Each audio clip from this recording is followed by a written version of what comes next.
boa tarde. É um prazer estar aqui participando desse festival. Agradeço os organizadores pelo convite.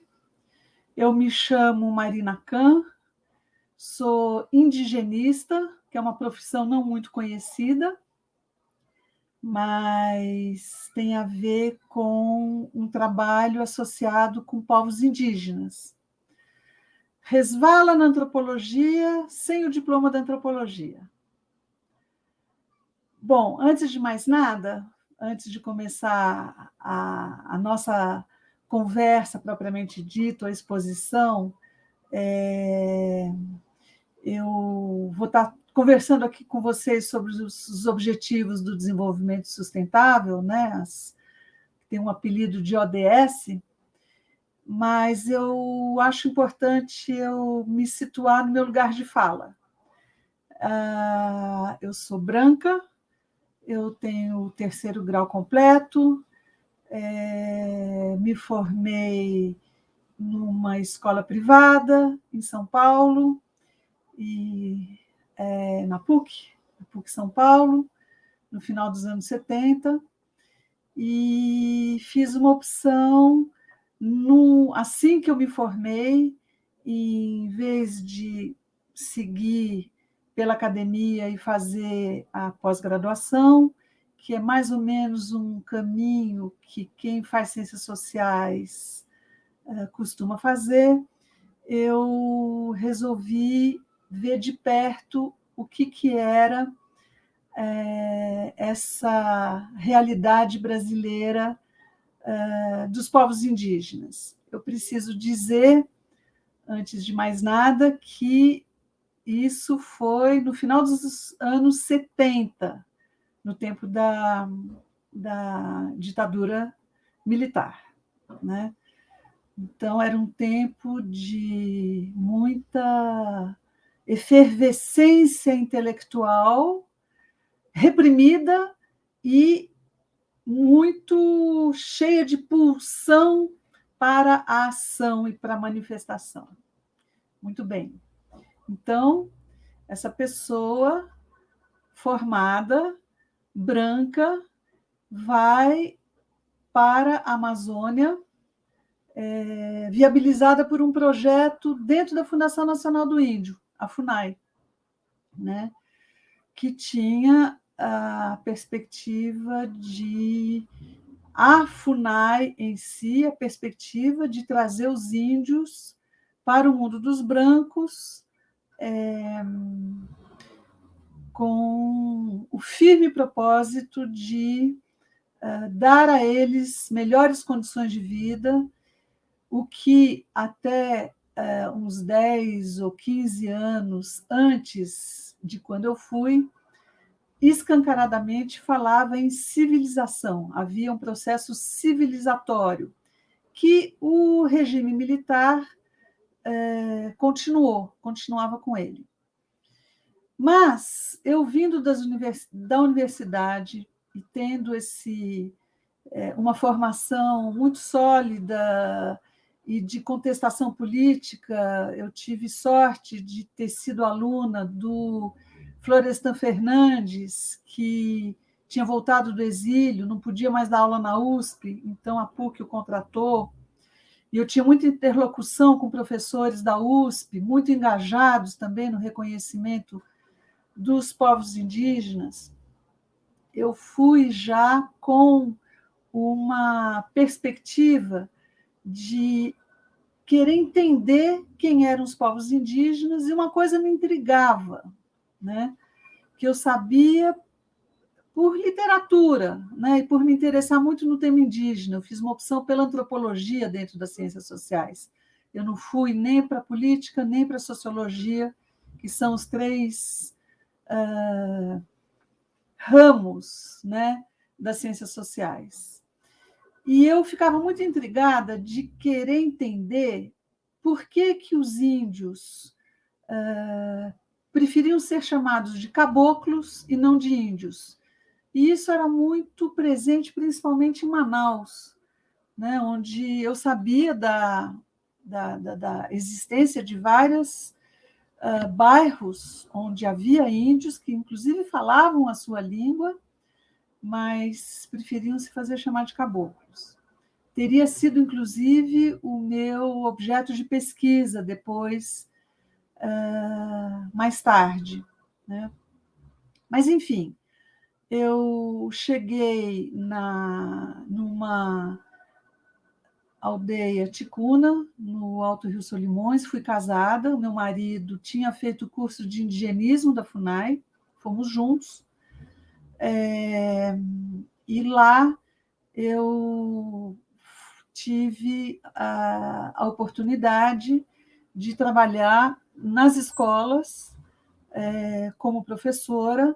Era uma demanda da comunidade, né, que houvesse professores para ensinar o português para os índios. E os ticuna falavam todos a língua materna perfeitamente bem, as crianças não falavam português, como até hoje não falam, né? E os homens adultos falavam o português, as mulheres entendiam, mas tinham uma atitude de não se comunicar diretamente com o português comigo, só em casos de extrema necessidade. E eu, já influenciada por toda uma reflexão dentro da USP sobre a importância da valorização das línguas maternas e do ensino, da alfabetização em língua materna das populações indígenas no processo de alfabetização, eu sugeri aos professores que já estavam em sala de aula que continuassem em sala de aula e eu faria o trabalho de formá-los como professores em língua materna, eu falando português com eles, muito ciente da necessidade que eles tinham também de entender os nossos códigos, né? E entender os nossos códigos seria não entender a nossa moral, a nossa ética e os nossos bons costumes, o que está por trás de um discurso civilizatório e integracionista, mas de entender a nossa lógica de pensamento, né? Bom, isso me orientou o meu percurso inteiro e tem um pouco a ver com o que nós vamos conversar daqui a pouco, né? Sobre as ODSs, justamente. Eu ainda estou me situando aqui no meu lugar de fala, tá? Eu vou juntar com o tema que nos traz aqui hoje, para estar conversando com vocês e com os meus colegas que vão falar em seguida, né? E eu sempre nesse embate, né, de trazer os ticuna nessa reflexão sobre o espaço que eles deveriam ter como cidadãos. Isso era 1980. Eu cheguei lá no comecinho de 1980. Vejam que a Constituição do Brasil, a Constituição Cidadã, veio a ser votada e aprovada 8 anos depois. Então, isso é um processo pré-Constituição e pré-constituinte, né? Eu tinha 22 anos, recém-formada, e fui com a minha família, uma bebezinha de 1 ano, e os ticuna, pela primeira vez, tiveram a oportunidade de ter uma família, um casal de brancos morando lá na aldeia. Nunca tinha acontecido isso. Já havia passado outros chefes de posto. Meu marido foi como chefe de posto, um cargo da FUNAI, eu como professora, e, para grande surpresa deles, não só com uma filhinha pequena, mas morando nessa aldeia, ficando ali, e não saindo e entrando, como era na tradição dos chefes de FUNAI e suas famílias, que nem ficavam lá. Geralmente, os chefes de posto de FUNAI iam para a cidade justamente para estar com suas famílias ou visitar as suas famílias, mas nunca moravam na aldeia. E a gente se viu nessa posição de pessoas que foram conquistando um espaço de fala também, né? Porque eles olhavam para a gente com certa desconfiança, porque nós não éramos missionários também, não, nem das igrejas protestantes que estavam presentes na região e nem da Igreja Católica, que também estava presente na região, né? Nós éramos funcionários da FUNAI, saindo totalmente do padrão de comportamento, né? E aos poucos eles foram vendo que a gente também tinha uma postura diferente de fazê-los, junto com as lideranças, com os professores. Nós queríamos que eles assumissem o nosso lugar, né? Ficamos lá durante 3 anos e meio, depois fomos para o Parque do Xingu, o processo foi exatamente o mesmo, fomos transferidos, isso faz parte mais ou menos do jeito que a FUNAI funciona, um pouco como os bancos fazem hoje em dia, né? Gerente de banco vive mudando para não existir vínculo com os clientes, né? E era uma época de ditadura militar, os nossos superiores, o nosso chefe imediato era um tenente do Exército, e eles ficavam muito desconfortáveis, né, com essa relação de confiança que nós estabelecemos na aldeia, e os índios que começaram de novo a fazer festas. Eles não faziam as festas, eles faziam parte de uma seita messiânica muito rigorosa, né? As mulheres tomavam banho de vestido, de roupas, não iam para as festas tradicionais, não eram feitas as festas tradicionais, e quando nós saímos de lá, as festas do ritual da Moça Nova Ticuna voltaram a ser feitos. Nós nunca contestamos o fato deles serem praticantes dessa seita messiânica, a gente nunca contestou isso, a gente respeitava, mas a gente queria saber qual era a história deles, de onde que eles vieram, como era a história pregressa, no que eles acreditavam, a história que justificava eles estarem ali, enfim. Nós fomos aproximando esse posicionamento dos Ticuna com os relatos míticos, os mitos de origem, e isso foi fortalecendo muito a autoconfiança e a autoestima que eles tinham em relação a como eles podiam se posicionar na sociedade como um todo. Isso significava tomar cuidado com a invasão dos madeireiros, tomar cuidado com a invasão dos pescadores, uma região muito próxima da fronteira, muito intenso já naquela época o tráfico com drogas, a pesca clandestina de pescadores que vinham da Colômbia, enfim, esse era o contexto. Fomos para o Parque do Xingu, uma situação totalmente oposta, um orgulho enorme dos 16 povos que moram no Parque do Xingu, de serem o que são, de serem como são. Eles tiveram contato com os irmãos Vilas Boas, que foi uma forma totalmente diferenciada de posicionamento do orgulho étnico em relação à sociedade brasileira. Até hoje, o Xingu é visto como uma referência da indianidade verdadeira, da identidade verdadeira, os índios que aparecem nus, os índios que aparecem pintados, mas tudo isso permeado ainda de um discurso muito paternalista. Eles fechados dentro de um universo muito preservado dos conflitos, né? Dentro do Parque do Xingu existia um mundo muito protegido, e em volta do Parque do Xingu um mundo sendo cada vez mais assediado.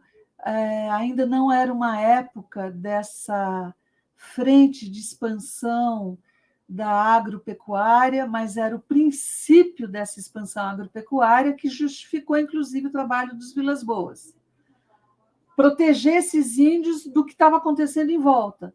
Volto a dizer, governo militar, abertura de florestas, abertura de hidrelétricas, e já estava lá eu, e meu marido fazendo um trabalho de conscientização sobre a necessidade deles entenderem essa lógica perversa do entorno e de formar indígenas, lideranças indígenas, para assumirem a nossa posição, o nosso posto. Ou seja, eu formando professores, trazendo mais pessoas para dentro do parque para fazer esse trabalho com as outras etnias, e o meu marido formando lideranças políticas para assumir o lugar.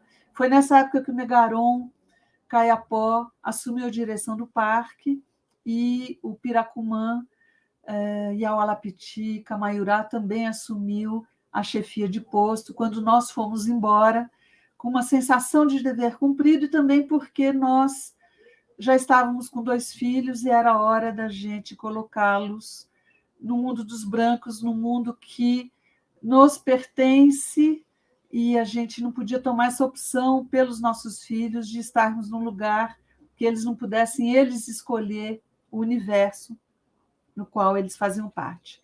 Muito bem.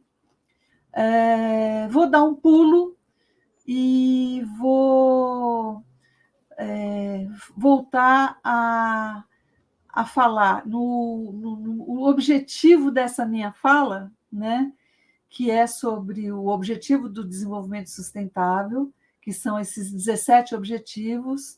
E quando eu fui convidada para falar sobre eles e dar um enfoque, eu resolvi fazer uma provocação. Falei, legal, ok, objetivos do desenvolvimento sustentável, maravilhoso, necessário, estratégico, bacana.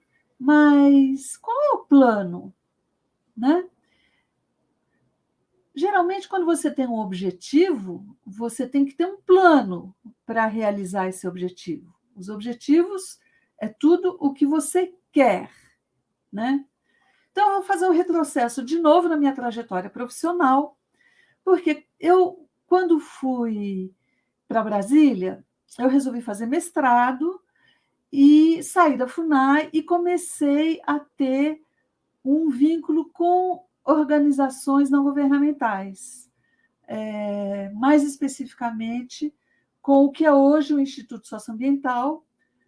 Antes da Constituinte, se chamava Centro Ecumênico de Documentação e Informação, e foi uma ONG muito importante para colocar no radar dos brasileiros e das políticas públicas e do governo militar, numa época de muita repressão à informação e de censura à informação.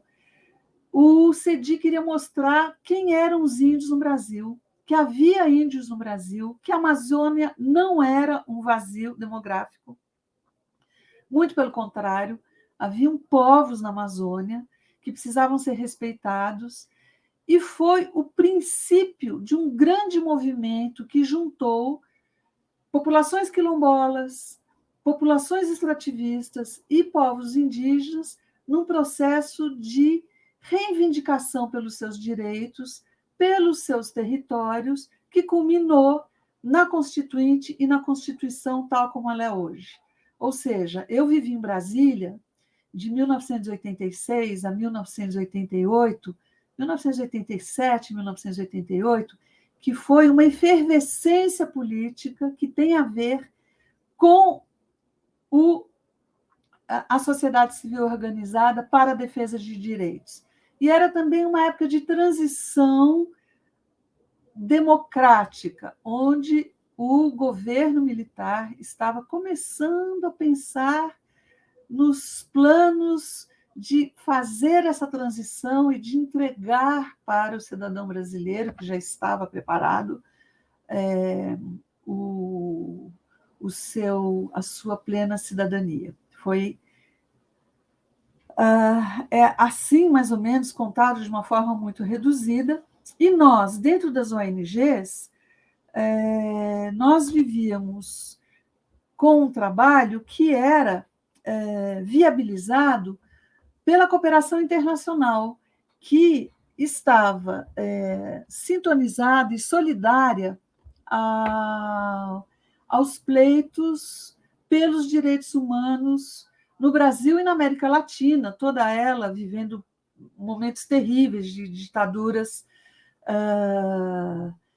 militares por vários países da América do Sul, da América Latina, e nós vivíamos, o nosso trabalho funcionava graças a essa cooperação, e para essa cooperação poder ajudar financeiramente neste trabalho, era necessário fazer projetos onde nós elencávamos os nossos objetivos, onde que a gente queria chegar e quais as atividades que iam ser desenvolvidas para que esses nossos objetivos, que nessa época eram os direitos humanos e os direitos territoriais, sobretudo porque os índios e as populações amazônicas tradicionais estavam sendo ameaçadas por esses grandes projetos, por essas grandes obras.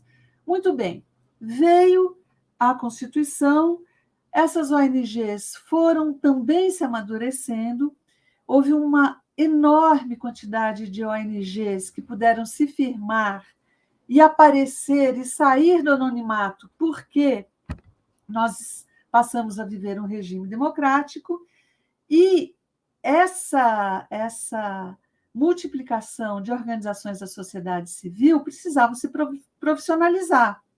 Profissionalizar como? Dentro de um universo do que nós chamamos de lógica de projetos, né? De mercado de projetos. Os bons projetos são aprovados e os projetos menos bem formulados não são aprovados. E o que significa projetos bem formulados ou não formulados? É obedecer à lógica do financiador, do patrocinador, certo? Não é à toa que se chama mercado de projetos. Portanto, o financiador, para nos financiar, e para financiar os nossos propósitos e as nossas aspirações, que são nada mais, nada menos do que os nossos objetivos, para caminhar ao lado das pessoas e das comunidades que trabalhavam conosco e que muitas vezes, e na maior parte das vezes, nos procuravam para estar com eles e para assessorá-los, tinha que entender essa lógica do mercado, que é aquela terrível máxima de ensinar a pescar para não dar os peixes. Não existe nada de mais cruel nessa lógica, que funciona dentro de uma lógica cristã, ocidental, protestante, que é a lógica do capitalismo, né? Vamos ensinar a pescar para não dar os peixes. Ótimo!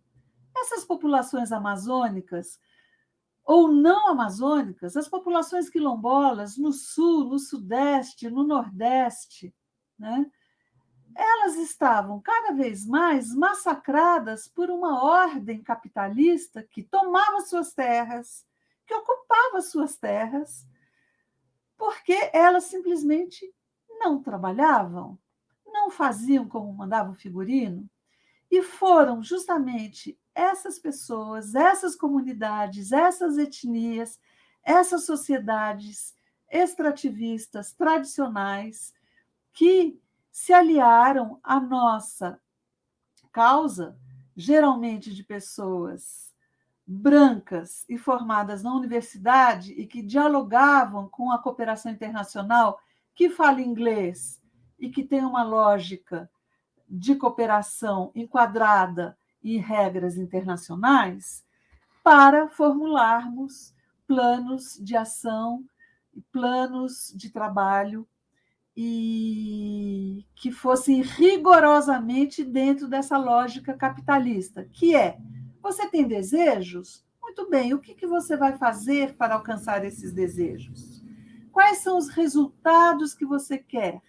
Para cada resultado, estabeleça atividades e não se esqueça de que para cada atividade você tem que fazer a sua parte, que se chama contrapartida. Imagina a gente fazendo essa tradução para povos que não falam o português, explicar o que é contingência, né? Ou explicar o que é contrapartida, o que você vai dar para a gente te dar de troco. Imagina isso mesmo em comunidades que falam português, como as comunidades quilombolas, a comunidade extrativista, quando ela estava fora da terra dela, ela estava sendo obrigada a viver em favela. Que contrapartida você pode dar, né? Ou se não sai da favela e vive dentro das suas terras não reconhecidas, vistas como pessoas que estavam no lugar errado, porque aquilo tinha que ser ocupado pelo grande capital para fazer indústrias, para fazer exploração de minérios, para fazer uma hidrelétrica, né? Elas eram obrigadas a dizer o que elas dariam como contrapartida, quais seriam as contingências e quais seriam as atividades que elas precisavam fazer para conseguir esse recurso. Muito bem, agora eu entro na provocação, tá? Os objetivos do desenvolvimento sustentável. O próprio conceito já carrega em si a palavrinha objetivo. Legal. Então, agora eu pergunto para a ONU, né, que não é um organismo executivo. A ONU é um organismo estratégico que estabelece pactos internacionais, que tenta fazer as várias culturas e as várias lógicas e as várias formas de se pensar o mundo dentro de uma linguagem comum. Ela funciona meio que como uma linha transversal de comunicação entre esses vários mundos. A gente vê agora como a OMS, a Organização Mundial da Saúde, que é da ONU, quebrando a cabeça para tentar fazer com que o mundo como um todo se vacine, porque tem gente nos vários estados e nos vários países do Oriente e do Ocidente que acham que não é necessário tomar vacina. Tem gente que pensa que a Terra é plana, e a ONU está lá tentando fazer esse recorte transversal. Portanto, eu não estou acusando a ONU de absolutamente nada, eu estou dizendo que nós, cidadãos, pessoas de bem, a gente tem que parar e pensar num contexto de hoje. Os objetivos do desenvolvimento sustentável, eles vêm no vácuo de uma reflexão que foi colocada lá em 1992, né? Da questão ambiental, da ecologia, que foi também um conceito criado recentemente, da necessidade de um equilíbrio das pessoas com o mundo onde elas vivem, e ela vai estabelecer um conjunto de objetivos que tem a ver com esse bem-estar que faz com que as pessoas estejam bem, sem falar as palavrinhas da desigualdade, sem falar as palavras da injustiça. A ONU é um órgão que faz diplomacia e que coloca questões no mundo e espera que os estados cumpram ou sigam orientações que são discutidas coletivamente.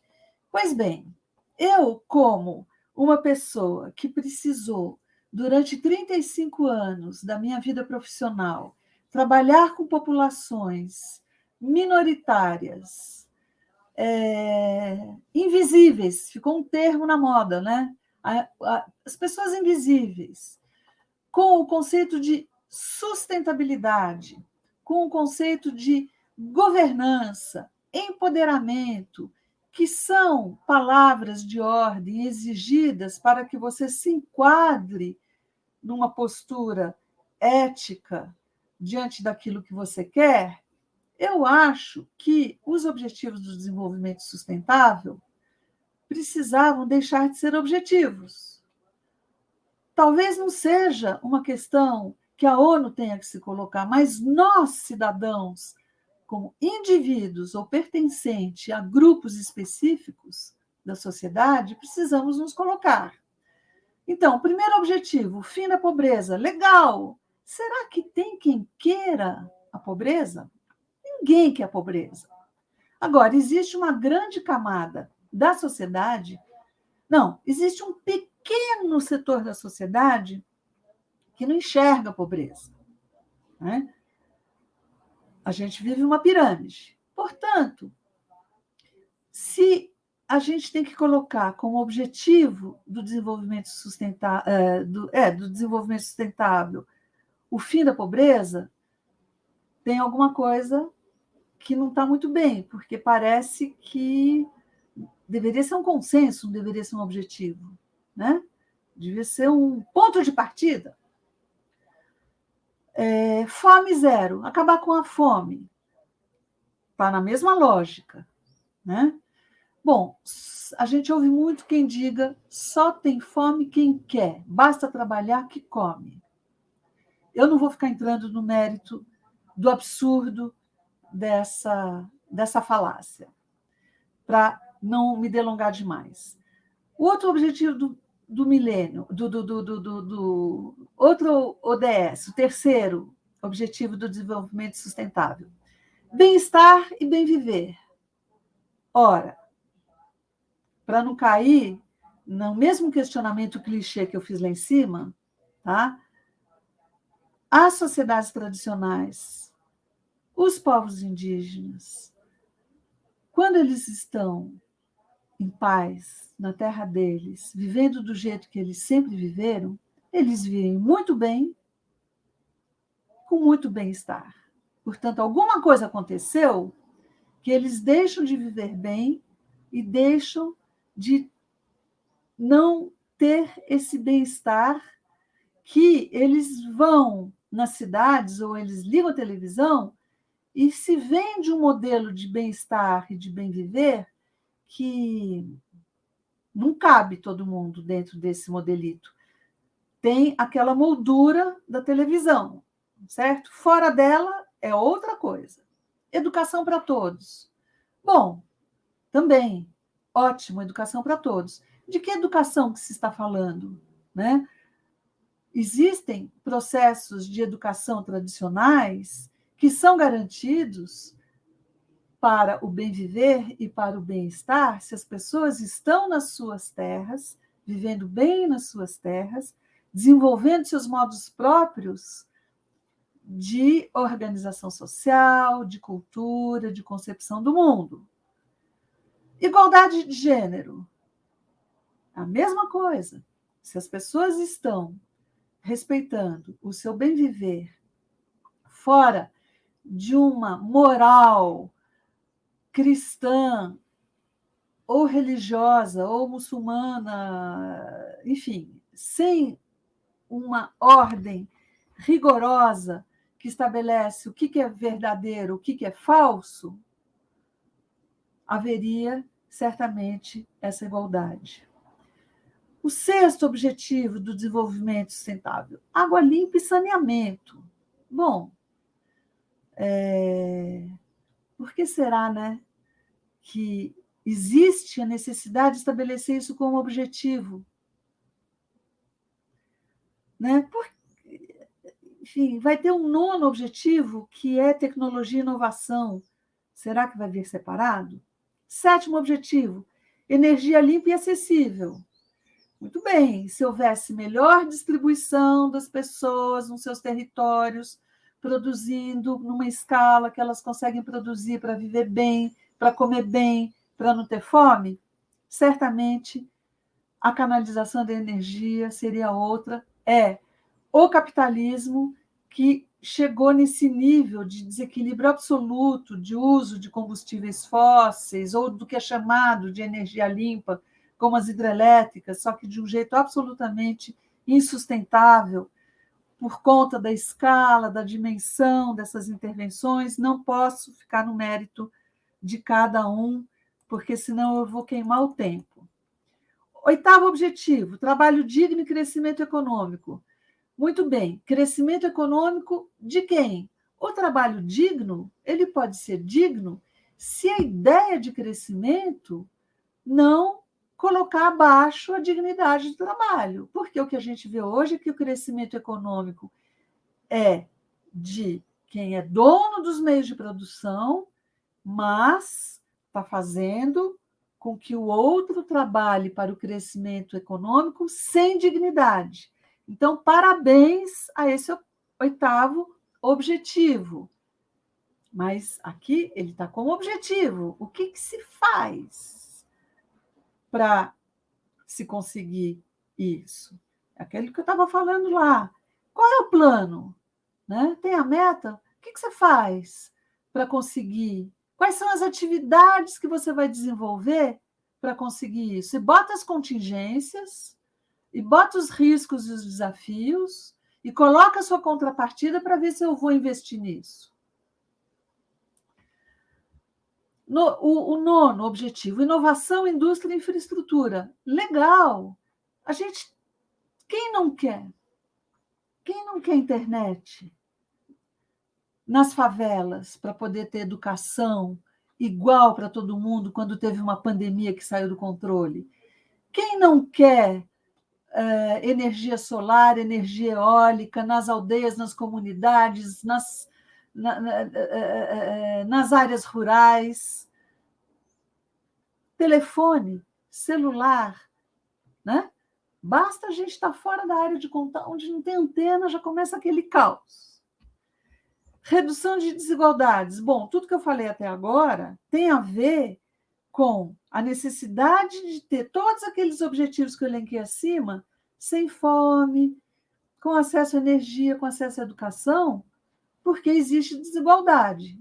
Então, ótimo objetivo. Vamos reduzir a desigualdade. Eu até colocaria acabar com a desigualdade. Mas, vamos lá, eu estou querendo demais. Né? Eu poderia botar um outro, 18º objetivo, né? Em vez de reduzir, acabar com a desigualdade. O 11º objetivo, comunidades e cidades sustentáveis. Ótimo. Isso daí não viria separado da inovação e da tecnologia. Né? Então, me parece também que é uma coisa que eu convidei vocês, no meio da minha fala, de que a gente tem que parar para pensar no que está sendo feito, que é muito o que nós fazíamos quando a gente...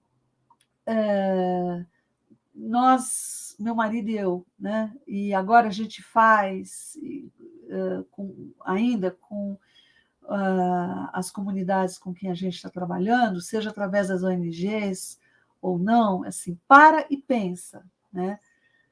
Isso que você está vendo vai te levar ao que você está chamando de bem-estar, sair das suas terras e deixar o fazendeiro colocar o gado aqui porque ele vai te pagar uma mesada, será que vai te garantir mesmo bem-estar? E você vai conseguir, com o dinheiro do arrendamento, viver na cidade? Vamos lá na cidade ver como é que as pessoas estão vivendo com isso que o fazendeiro ou garimpeiro está dizendo que vai te pagar? Ou seja, gente, a gente tem que parar e pensar naquilo que estão propondo para a gente, nós cidadãos, com esses objetivos. O que eu vou fazer individualmente, com meu vizinho, com minha família, para a gente atingir esses objetivos sem pisar em cima dos outros. Tá? Isso vem, faço a mesma observação para o 12º objetivo, que é produção e consumo responsável. Dou maior força, tá? Produção e consumo responsável. E os desperdícios de comida que a gente vê por aí? E as florestas sendo abatidas? E a produção de embalagens plásticas? Cada vez que eu vou comprar um shampoo, eu jogo fora a minha embalagem e compro uma nova embalagem, estou até pagando por ela, e depois ela vai para o rio, né? Ou para o lago, ou para o mar, ou para não sei onde, a gente não sabe, a gente põe no lixo. Né? Isso é consumo responsável? Eu adoraria poder comprar o meu shampoo e encher um vidrinho cada vez. Tem que se dar meios para que isso aconteça, né? Ação pelo clima, a gente está vivendo o vexame do nosso atual governo ir para a Conferência do Clima, sugerindo um aumento na taxa de emissão de carbono. Eu acho que esqueceram, né, de que existem esses objetivos, que existe uma convenção, um pacto pelo clima, enfim. Então, eu estou colocando aqui pessoas que estão acreditando nesses objetivos, como eu acredito. Como que a gente vai tornar isso possível, né? Tem o 14º objetivo, vida na água, né? Respeitar os mares, os lagos, os recursos hídricos de um modo geral, não jogar esgoto no rio, né? Rio de Janeiro, Baía da Guanabara, Praia do Guarujá, para quem é paulista e está me ouvindo e conhece o Guarujá, o esgoto, o Rio Tietê, o Rio Tamanduateí, o Rio Pinheiros, estou falando de quem mora em São Paulo, né? E não é uma questão que se coloca só para a nossa cidade. No Brasil, é gravíssima a quantidade de esgoto jogada em todos os rios, inclusive na Amazônia, que estão despejando mercúrio, os peixes já estão com altos índices de mercúrio, as pessoas que consomem esses peixes também, acidente de Mariana, né? Por causa da mineração, né? Vida terrestre, a mesma coisa, os incêndios, a gente vê na televisão o que está acontecendo com a fauna, ficamos muito condoídos com a fauna, a flora vai junto, a microfauna que a gente não vê, não só os pandas ou as onças ou os macacos, tem muito mais vida comprometida em relação à nossa falta de compreensão do que está por trás desses objetivos. 16º objetivo, paz, justiça e instituições fortalecidas, né? Então, eu pergunto, que instituições são essas? Eu já começaria a dizer que são as nossas instituições familiares. A nossa família é uma microinstituição, né? A ONU é uma mega instituição fortalecida que teria poder de interferir nas instituições, nos estados nacionais. A gente vê que não tem, mas ela tem como missão mandar esses recados. E o último objetivo do desenvolvimento sustentável são as parcerias para todos esses objetivos, para todas as metas do milênio, né? Dessa nossa vida que almeja o bem-estar e o bem-viver de todo mundo. Ok. Tá? Eu acredito muito nas parcerias. Tá? Seja, quando eu me mudo de casa, eu tocar na casa do vizinho dizendo, olha, eu estou aqui, se você precisar de ovo, eu tenho, se você precisar de açúcar, eu tenho, e estou à disposição, e como é que você chama? E posso contar com você, parceiro? Tá? Esse é o trabalho das ONGs. Do qual eu sou militante, que é onde eu acho que eu posso fazer a minha parte, né? E é o que faz os meus parceiros que vão falar logo depois de mim, para quem eu passo a palavra, e que eu sei que eles estão fazendo. Eles têm um plano, eles têm atividades, eles estão mostrando para quem coopere, para quem financia, que existem contingências, eles dão as contrapartidas, e vocês vão ver isso, que é bacana de compartilhar, e que é a minha mensagem de otimismo, né? Eu fiquei 2/3 da minha fala com uma perspectiva muito provocadora e resvalando o pessimismo, mas tem gente que faz, e vocês vão ver.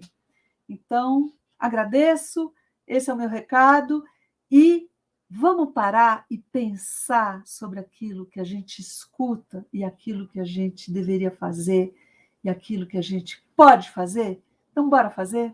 Fica aqui o meu convite. Ok, Marina. Muito bacana a sua fala. Eu vou falar um pouco aqui. Meu nome é Juliano, sou técnico do Instituto Socioambiental, trabalho no escritório de Eldorado, né, junto com as comunidades quilombolas.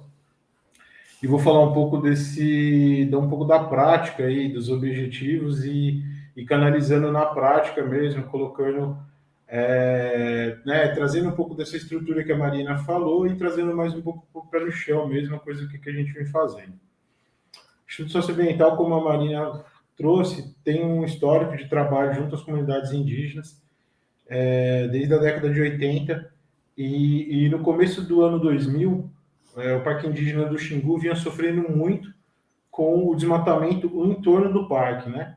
E as comunidades indígenas, que eram parceiras do ISA em outros trabalhos, pediu para o ISA amansar o branco, né?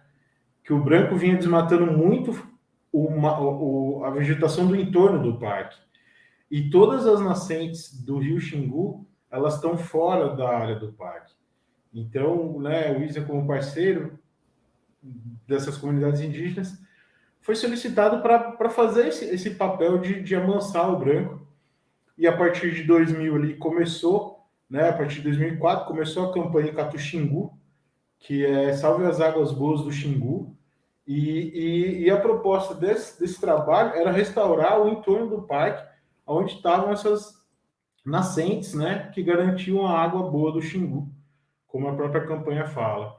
Então, a partir de 2004 começou essa iniciativa de restauração. O Mato Grosso é uma realidade que é distante. A estrutura da cadeia da restauração ecológica, né, a produção de muda, semente, tudo, ela não tem ou não tinha condição na época de dar estrutura, de fornecer muda, de fornecer insumos para a restauração. Então, a partir de 2004, o ISA vem quebrando, né, a cabeça, pensando junto com seus parceiros, refletindo qual que seria a possibilidade, e começou a fazer a restauração por semeadura direta, né, que é colocar a semente direto na terra para fazer essa restauração. E começou em 2004, sem muito, né, testando que semente que é boa, que espécie que é boa, aonde que vai melhor, onde que pode, onde que não pode, quem vai coletar essas sementes, né? Quem que mora perto da floresta? Quem conhece a floresta? Quem entende a dinâmica de quando está florindo, de quando está frutificando, de que bicho que come aquela fruta ou que bicho que poliniza aquela flor que vai virar aquela fruta.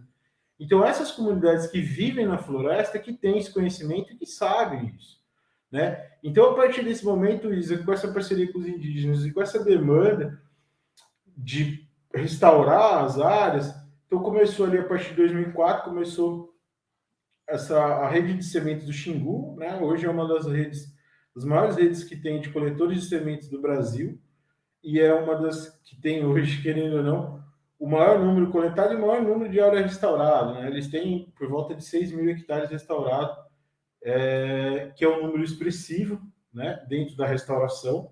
São mais de 500 coletores trabalhando de forma coletiva para garantir um insumo, né, essas sementes para restaurar essas áreas e, consequentemente, gerando uma renda de forma sustentável para essa população, para essas comunidades que colhem, que fazem esse trabalho de coleta da semente. Eu acho que um papel fundamental dessa trajetória da rede de sementes do Xingu junto com o ISA foi a valorização dessas populações, né? Pensar que a cadeia da restauração, ela necessita de um insumo que é primordial, que é a semente, né, da floresta. E quem sabe onde está a semente? Quem vai saber onde está coletando são esses povos.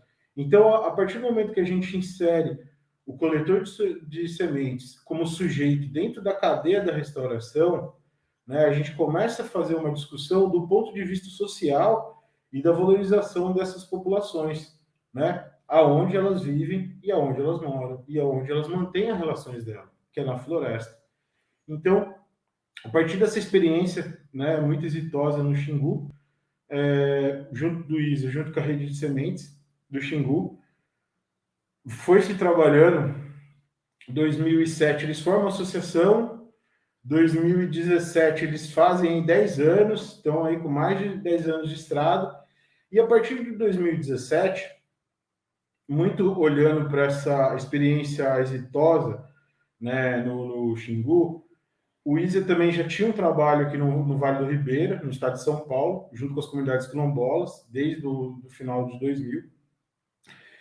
E a gente começou a ver em 2017 a possibilidade de contar essa história também da coleta de semente, né, do coletor dentro da Mata Atlântica.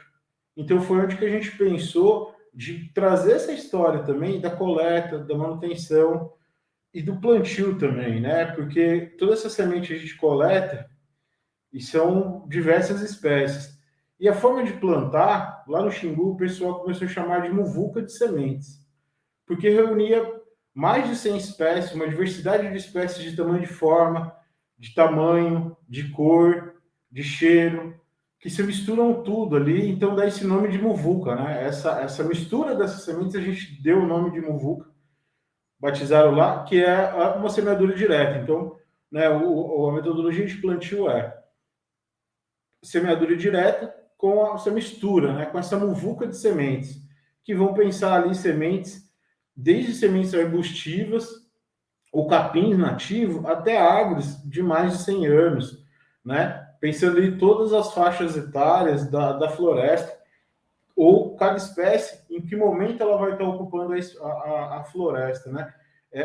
Pensando na sucessão de cada indivíduo ali, de cada espécie. Então, a partir de 2017, a gente vem para o Vale do Ribeira, começa a fomentar a rede de sementes, essa história toda aqui junto com as comunidades, que a gente já vinha trabalhando, e a gente está no momento, né, que a gente está 2 anos passando por uma seca, o estado de São Paulo vem de uma crise hídrica acentuada, a gente vem vendo muitas áreas sendo queimadas nos últimos anos, e o quanto acaba sendo importante essas iniciativas, né, de restaurar, de valorizar quem vive na floresta, de valorizar quem vive nesses fragmentos, porque uma vez que a gente coloca, que a gente tem esses objetivos, né, eu acho que a Marina fez muito bem a fala, quando coloca essa questão do objetivo, aonde a gente está e para onde a gente quer ir, né? Eu acho que o exemplo do Xingu, realmente no chão, é muito rico, né? A gente tem um problema que é o desmatamento. Ah, tá. Então a gente tem um objetivo para restaurar. O nosso objetivo é restaurar as áreas do entorno. Hoje a gente tem 6 mil hectares restaurados. Então é um objetivo, né, palpável, que você mensurável, que você pode ver e que faz diferença, né? Então a gente aqui no Ribeira começa a contar essa história de 2017 junto com as comunidades quilombolas, que o Instituto Socioambiental já tinha uma parceria, já tinha um vínculo. Então a gente começa a trabalhar essa coleta de semente aqui. E daí, para trabalhar a coleta de semente, eu vou pedir para a Maria contar um pouco da história de como isso aconteceu aqui, de que forma isso se deu, né? Como que foi acontecendo. Então eu vou passar a palavra para a Maria e a Maria vai contar um pouco a história para a gente aqui. Boa tarde, pessoal. Eu sou a Maria Tereza, do Quilombo Munguara. Embora, né, os pessoal me olhando assim, até pela pele, né, a cor da pele mais clara, o olho claro, né? Inclusive, alguns já me perguntaram se realmente eu sou quilombola. Sempre eu falo que desde que nasci, né, desde meus bisavós, avós, então eu estou nessa região e sou quilombola. Isso não tem importância nenhuma para mim, né, esses detalhes de pele, de cores. Por isso que eu estou aqui, conversando com todos, para passar para você até a importância, né, que a gente tem, descer da mata, descer, mexer com a terra, de ter essa vida que a gente leva, porque realmente é muito prazeroso de residir num lugar considerado como um quilombo. Então, em 2017, a gente já vinha com os pessoal do ISA, né? Então a gente já vinha trabalhando muitos anos junto, participando de reuniões, como a gente já participava das feiras de semente, da troca de semente, né? Eu sou agricultora também, sou viveirista, né? Então a gente já fazia esse trabalho há anos, de troca de semente, da roça, da agricultura que a gente trabalha. Aí surgiu uma oportunidade da gente, numa das reuniões que a gente estava, surgiu uma conversa que a gente poderia estar comercializando as sementes florestais. Como no Anhanguara a gente já tem um viveiro há mais de 25 anos, né, um viveiro de mudas, a gente no momento, né, foi uma coisa assim, a gente imaginou, é legal, mas como que faz isso, né? Comercializar semente. A muda se mais semente. Será que vai dar certo? Como que a gente fazeria isso? Surgiu ali em 2017 a primeira conversa numa reunião, assim, de rotina da gente, que a gente estava se reunindo, planejando as feiras e tudo mais. Aí, inclusive, acho que, se não me engano, naquele ano mesmo, a gente começou já a saber do trabalho aí do Xingu, né? O Edu estava com a gente na reunião, passou para a gente sobre esse trabalho do Xingu. E a gente começou ali a primeira conversa sobre isso. Inclusive, naquele ano, a gente foi convidada para estar indo nesse 10º aniversário, né, do Xingu. Inclusive, eu acabei indo com o pessoal, né, para lá. Realmente, tudo que eu vi ali, né, tudo que eu vi ali, aquele trabalho belíssimo com a semente, eu voltei ali com o meu quilombo, sim, transformada. Eu vi que realmente é um trabalho maravilhoso, que tinha tudo para a gente tocar para frente. Então, eu voltei, passei para a minha comunidade, a gente começou as reuniões, começou a chamar, né, os pessoal, outras comunidades, começamos com um trabalho ali, uma primeira venda, se não me engano, acho que foi 32 quilos de semente, uma pequena venda, mas a gente conseguiu fazer essa venda. E a gente viu que era interessante, não só pelo prazer, a satisfação de estar trabalhando com a natureza, uma coisa que a gente está ali no nosso meio, dia a dia, que é nossa, né? Valorizando mais aquilo e valorizando muito, né, o Brasil lá fora, nosso Brasil. É como aquilo poderia até, né, financeiramente, a gente tirar um recurso dentro da nossa própria território. E tudo bem, a gente continua as reuniões, se organizando com os bairros. Fizemos uma segunda venda no próximo ano. Se não me engano, acho que já foi para... Já foi, acho, uns 100 e pouco quilo. Depois veio 300, o próximo ano 300 de alguma coisa. Depois o próximo ano 700 de alguma coisa. Né? O ano passado, no caso. Agora a gente está indo para 1 tonelada de semente comercializada.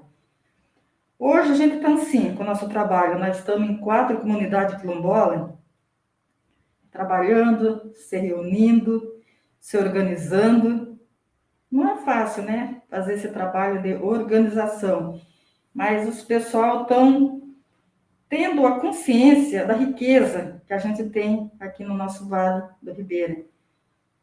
A riqueza que a gente pode viver bem, em harmonia com a natureza, né, fazendo as nossas roças de maneira tradicionais, sem afetar o meio ambiente, sem produzir,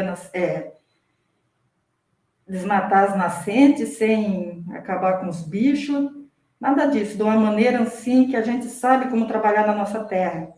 E também coletando mais semente, trabalhando com o nosso viveiro de mudas, porque o viveiro de mudas também está lá. Inclusive, o nosso viveiro de mudas, a gente vende as mudas para o local mais próximo nosso, por causa do carreto, né?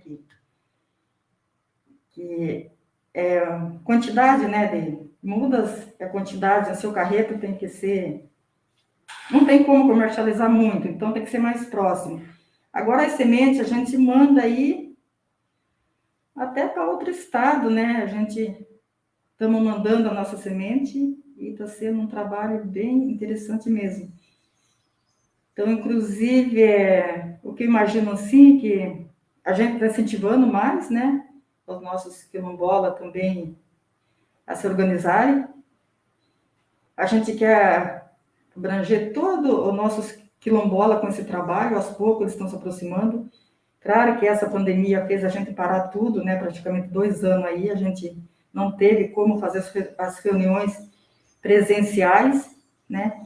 Então, isso dificultou um pouco também nosso trabalho para estar indo até as comunidades. Inclusive, a gente tem convite das outras para começar a organizar com elas também, mas por esse motivo a gente ainda não, né? Estamos voltando agora. Mas é isso, é um trabalho que envolve a família, sabe? Envolve a família, pai, a mãe, os filhos. Em casa, eu faço parte do Elo, né? Na minha comunidade no Anhanguara. E estamos em 4 comunidades, o André Lopes, né? Que é outra comunidade, as Bombas, a Maria Rosa. A Bombas e a Maria Rosa são bem distantes, só para vocês terem uma noção, é horas de caminhada. As Bombas é trilha de caminhada mesmo, que tem até lá, né? Só trilha, não vai carro nenhum. E ali tem aqueles povos dentro lá da mata, se não me engano, acho uns 3 horas de caminhada, né? Dentro daquela mata. Eu tive até na metade do caminho, por 2 vezes já ali, fazendo as reuniões, né, com nossos companheiros de trabalho, para passar para eles a importância, a riqueza que eles têm lá na mata. Pode viver tranquilo, né? Fora as roças, as alimentações que eles produzem ali, e também coletando a semente, né? Porque tem muitas espécies. Na mata é coisa assim que, quanto mais a gente explora ela, né? Assim a gente fica... É muita espécie que a gente nem conhece, tem que tentar descobrir junto, né? Por mais que conheça, né? Mas ainda tem muita espécie que é nova para a gente. Então, cada semente que a gente pega ali é uma coisa muito... que a gente sente muita satisfação, sabe? De saber de onde que ela é, a origem, de que família que ela é. E saber que aquilo, né?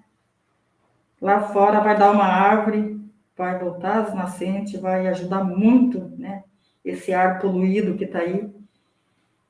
E é isso. Então, no caso dessas bombas, na bomba, como eu estava falando, por ser distante, a gente acha, e como eles estão na mata, é um recurso que pode ajudar muito eles ali, né? Um recurso financeiro que pode ajudar aquele povo, tanto como todos outros bairros. Mas a gente é mais próximo da pista, no caso, tem mais facilidade do carro entrar, por mais que esteja dificuldade na estrada e tal, porque é terra batida, né?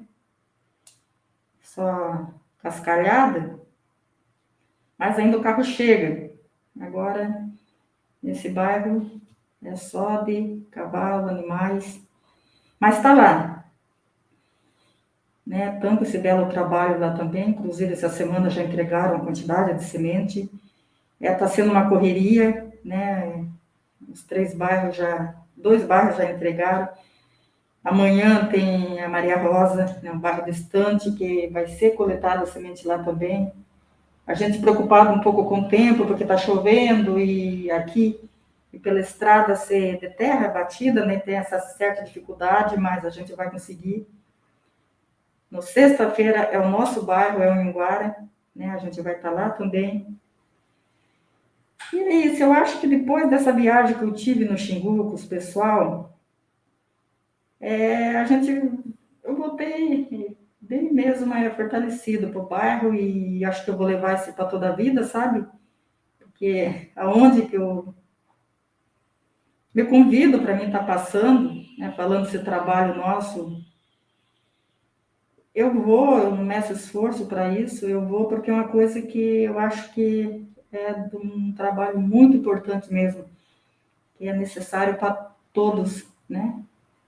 Para todos, queira ou não queira, é plantar uma árvore, cultivar o verde, só tem benefício, só traz benefício. E é isso, a gente já está aqui caminhando para 5 anos já que a gente está com esse trabalho, né? Aí está indo por 1 tonelada de semente, né, esse ano.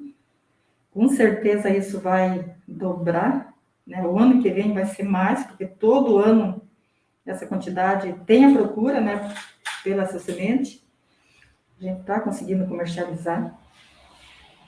E isso é bom, porque sabemos que muitas áreas, né, que está tudo devastada, não tem nada, como se diz, os pessoal, aos poucos, vão tendo a consciência de estar replantando, reflorestando essa área, que inclusive eu já tive visitando, né? Eu e o grupo, os pessoal, os coletores de semente, mas também 42 coletores de semente, né? Entre as 4 comunidades, 42 coletores de semente.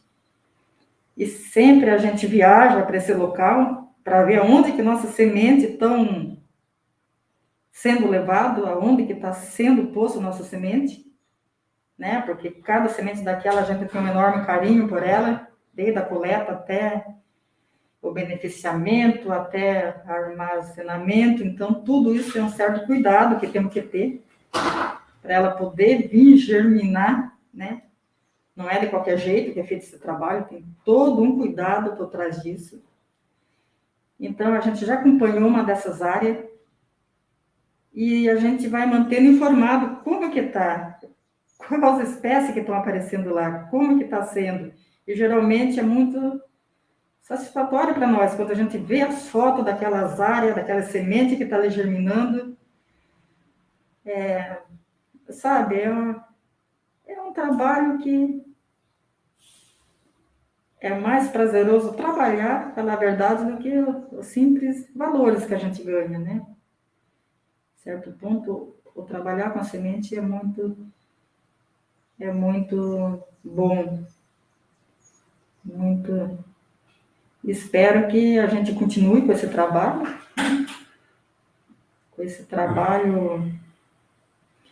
que seja reconhecido, sabe? Fora aí os grandes empresários, né, que é os que desmatam grande área e transforma tudo em plantações,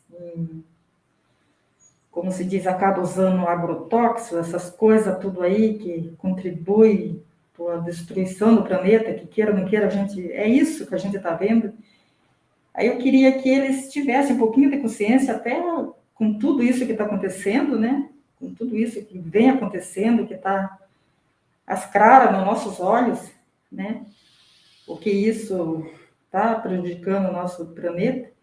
Então, que eles reconhecessem um pouquinho e valorizassem mais isso, né? Esse trabalho com as sementes, reflorestar essas áreas, que ia melhorar muito, principalmente as nascentes d'água, né? Que tá tudo seco mesmo, a gente vê pela televisão aí como que tá muito reservatório de água seco. Eu não sei, se continuar assim, eu não sei aonde que vai parar para esse povo.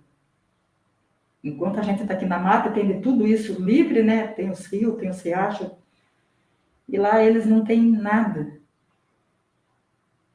Então a gente vai ter que se organizar junto com os governantes, né?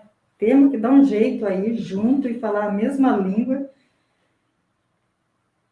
que não tem outro caminho, né? É semear semente, é plantar árvores, que isso vai normalizar muita coisa, melhorar muita coisa, não está tendo outro jeito. E só falando um pouco assim, né, da nossa organização do bairro, como que a gente se organiza, cada bairro tem uma pessoa responsável, no caso, dentro da comunidade. Tem o pessoal que fica mais distante, no caso, o Juliano, né, que dá assistência para a gente, pelo Isaí. E em cada comunidade a gente tem um representante lá dentro, que a gente chama de elo, que no meu caso, né, eu sou um elo, que é a pessoa que organiza todos aqueles coletores ali dentro da comunidade. Organiza tudo aqueles coletores, informando dos dias que a gente vai se reunir, informando de quantidade de semente que vai ser comercializado. Inclusive, no começo do ano, a gente faz uma reunião, cada um faz o levantamento, cada coletor faz um levantamento de uma estimativa de quanto pode produzir, coletar, no caso, durante o ano. Aí, em cima daquilo, é que a gente vai procurar venda para aquilo, sabe? Então, cada um faz uma estimativa ali, eu posso coletar tanto de tal espécie, tanto, e a gente soma e chega a uma quantidade, quanto mais ou menos que a gente vai poder estar coletando durante o ano. Aí parte para o comércio, para a venda, né? E o pessoal vai comprando aquilo, e a gente vai, né, comercializando aquilo. Só que no final do ano que é feita essa entrega dessa semente, geralmente, porque é no final do ano, no mês de dezembro agora, que eles vão fazer essa muvuca aí, como a Juliana falou, nessa mistura de semente, que vão semear nas áreas. Então, é uma correria muito grande. Agora a gente está chegando numa correria, porque estamos quase com esse, né, uma tonelada de semente aí, que vai ser dividir para todos os pessoal que compraram, né, para estar entregando, para fazer essa semeação, né, de jogar essa semente na terra. Porque aí vem as águas, né, no tempo das águas, então a gente tem como ela germina melhor por causa do tempo chuvoso.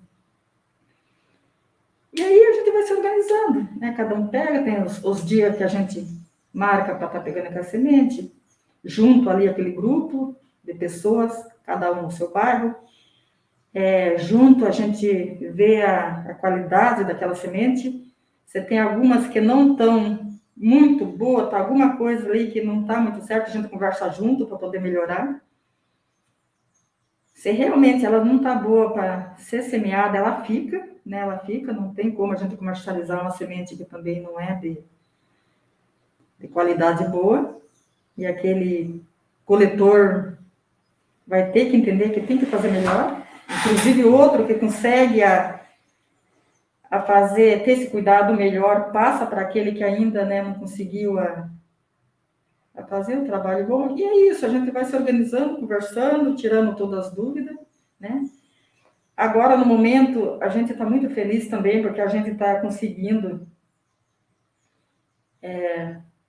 uma casa de semente, né? Tem construção no nosso bairro Quilombola, que vai ser a central no momento dessas outras comunidades, né? Como é um bairro que começou ali, como eu falei, a gente já tinha aquele viveiro, já tinha uma certa documentação por trás disso, tudo correto, referente ao viveiro, desde plano de manejo das mudas, tudo ali, o Renazem. Então, foi uma coisa que, né, a gente se organizou ali no nosso bairro. E ali está sendo construído a Casa da Semente. A Casa da Semente. E é um trabalho bem legal, é um trabalho que a gente chegou à conclusão que seria bom de fazer até de terra batida, né? É um material, de terra, vai ser de terra mesmo batida, até para conservar tanto a caloria, né? A temperatura ali do ambiente, para conseguir armazenar aquela semente bem, bem legal. E é isso. A gente só tem que agradecer, né, por esse trabalho.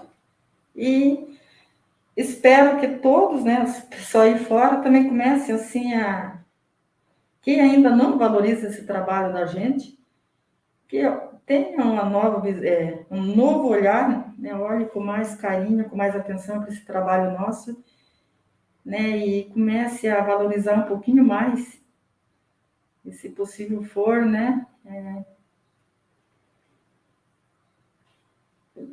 que plante pelo menos uma árvore, né? Uma árvore já seria um grande, somando tudo, já, no final das contas, já poderia ser um grande, ter um grande efeito, né? Uma árvore plantada que a gente planta, daqui a uns anos ela pode fazer um grande efeito no nosso planeta, né? E é isso. Eu agradeço por essa oportunidade e agradeço a todos. E estou aqui, a hora que precisar, só fazer o convite e a gente procura dar o melhor da gente. Você quer convidar o pessoal para assistir o vídeo, Maria? Ah, sim, a gente tem um vídeo aí. Eu fico muito feliz de vocês poderem assistir. É um vídeo, assim, inclusive, eu fui convidado para gravar, é a minha voz que está por trás, né, desse vídeo, só que é um vídeo que é desenhado, né? Vocês vão ver aí, é como se fosse, é tudo desenhado, não é? É desenho, desde das árvores, dos peixes, das pessoas, só que a minha voz está por trás. Aí eu tentei imaginar que eu fosse aquela árvore, sabe? Então eu coloquei, sei lá, vocês vão ver, eu tentei imaginar que eu fosse aquela árvore e o recado está dado, como se diz, nesse vídeo que vocês vão assistir. Então, espero que ouçam com muita atenção. E é isso. Eu só existo porque os quilombolas conhecem meu uso. Eles sabem como me transformar em floresta. Eles sabem cuidar de mim. Eu sozinha não consigo crescer. Eu preciso também de água.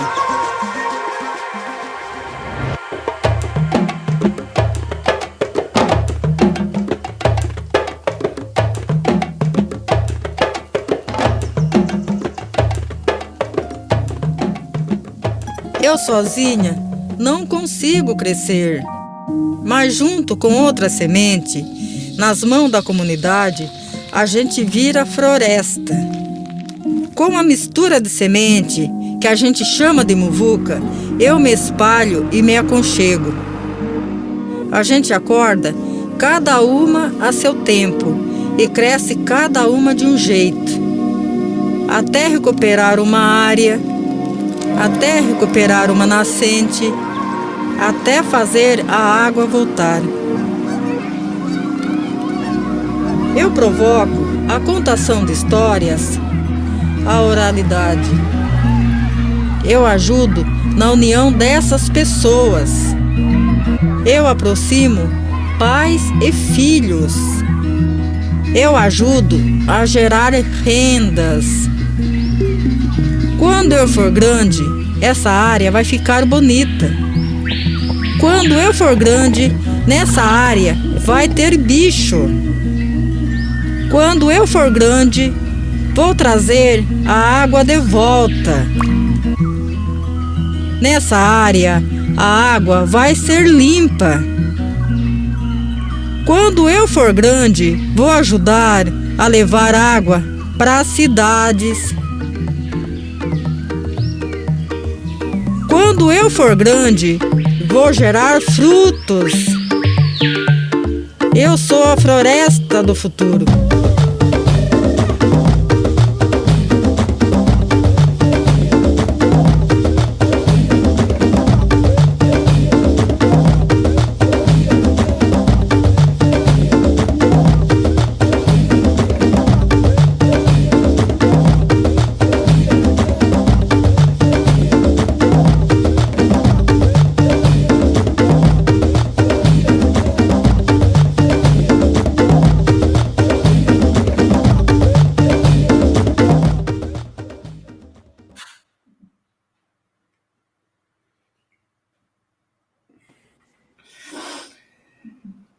Eu acho que é isso, né? Que a gente queria apresentar. Eu queria agradecer a todo mundo aqui pela oportunidade, a todos do festival, a oportunidade de a gente estar compartilhando um pouco do nosso trabalho, um pouco da nossa experiência do dia a dia. E vou passar a fala para a Marina e para a Maria também, se quiserem agradecer.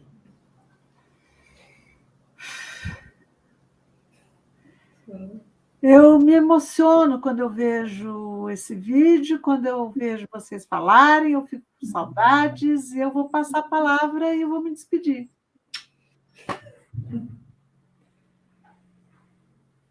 Tá bom, pessoal. Então, agradeço também, mais uma vez, pela oportunidade, né? Estou aqui. A hora que quiserem me convidar, eu estarei aí, né? Porque é um prazer enorme de falar sobre esse trabalho, né? E é isso. E vamos procurar fazer o melhor e vamos plantar uma árvore, se possível for. E é possível. Obrigada.